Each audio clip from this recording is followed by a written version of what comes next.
Bonjour.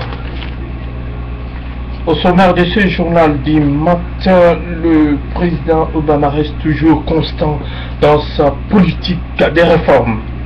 Les nouvelles de chez nous, UDPS Villemot reporté attentat avorté contre le président Eli Etienne Tshisekedi wa Mulumba.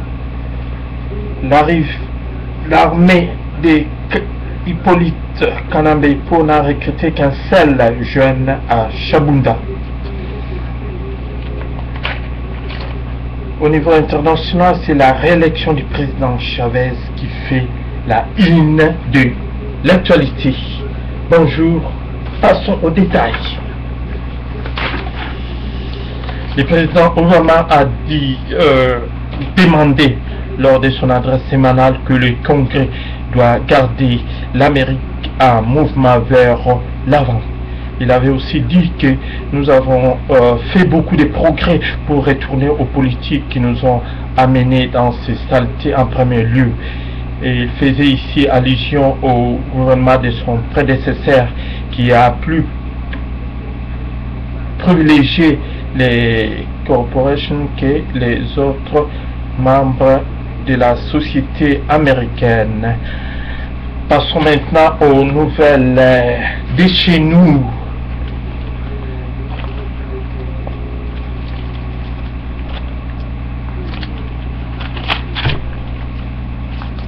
Un attentat a voté aujourd'hui à la résidence du président Eli Etienne Tshisekedi wa Mulumba.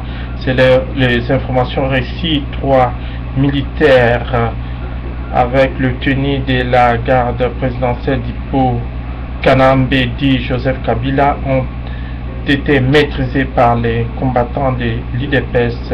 Les suites des informations dans notre nouvelle édition. IDPS Villemot reporté occupation des riz maintenue. L'Union pour la démocratie et le progrès social, IDPS en sigle, informe l'opinion nationale et internationale de ce qui suit, en communion avec les forces vives de la nation et à leur demande dans les soucis de recadrer les actions initiées par le parti le 29 septembre 2012, les programmes initialement annoncés et modifiés et se présentent de la manière que voici. La ville morte prévue pour la journée de mardi est reportée sera refixée à une date proche. Le programme du 12 et 13 octobre 2012 relatif à l'occupation de rue, avenue, boulevard et à l'accompagnement du président de la République élu, son Excellence Etienne Tshisekedi wa Mulumba, à la rencontre avec le président de la République française, son Excellence François Hollande, est maintenu et renforcé. Il est ainsi demandé à tous les combattants et combattantes, à toutes les forces politiques et sociales acquises au changement et à l'ensemble de notre peuple de mettre tout en œuvre pour la réussite totale de ces actions. Seule la lutte libère, faite à Kinshasa le 7 octobre 2012 pour l'IDPS. Bruno Mavungu, secrétaire général du parti AI.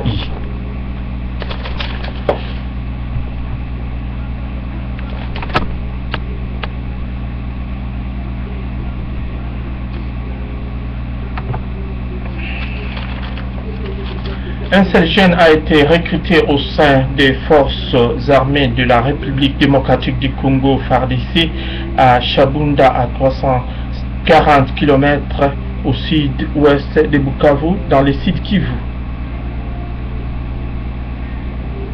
Dans le cadre de l'opération de recrutement de jeunes lancée depuis le début du mois d'août, c'est qu'a déclaré samedi 6 octobre le responsable de recrutement dans ces territoires, le lieutenant-colonel Matondo, lors d'une réunion avec les jeunes de ces territoires.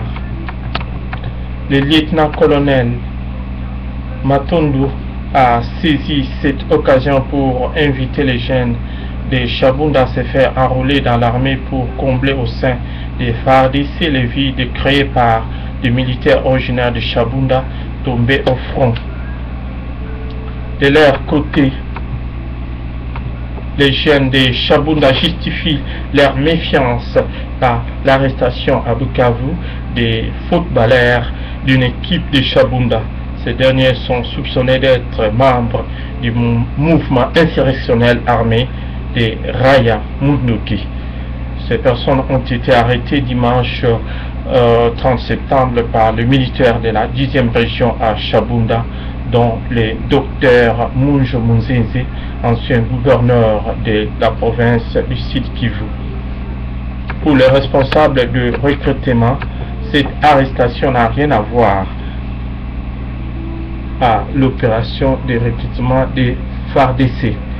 Cette opération s'inscrit selon le lieutenant-colonel Antundu dans le cadre de la réforme de l'armée et du rajeunissement des effectifs des FARDC initié par le gouvernement L'armée a lancé l'opération de recrutement de jeunes sur toute l'étendue de la RDC. Cette action vise à rajeunir les effectifs au sein des FARDC. Nous nous demandons réellement si ce Matondo est réellement un Congolais ou bien c'est encore des sobriquets utilisés par les gens du M23 pour se camoufler, pour camoufler leur identité réelle. Merci et passons maintenant au dernier point de notre journal du matin.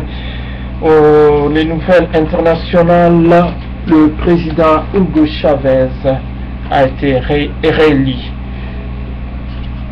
Le président Hugo Chavez a remporté l'élection présidentielle de dimanche avec 54,42% des voix contre 44,97 à son rival Henrique Capriles.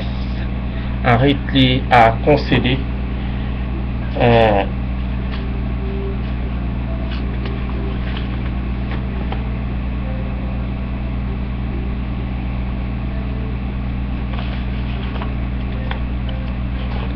merci téléspectateurs et téléspectatrices de WOF TV de nous avoir suivi. Notre prochaine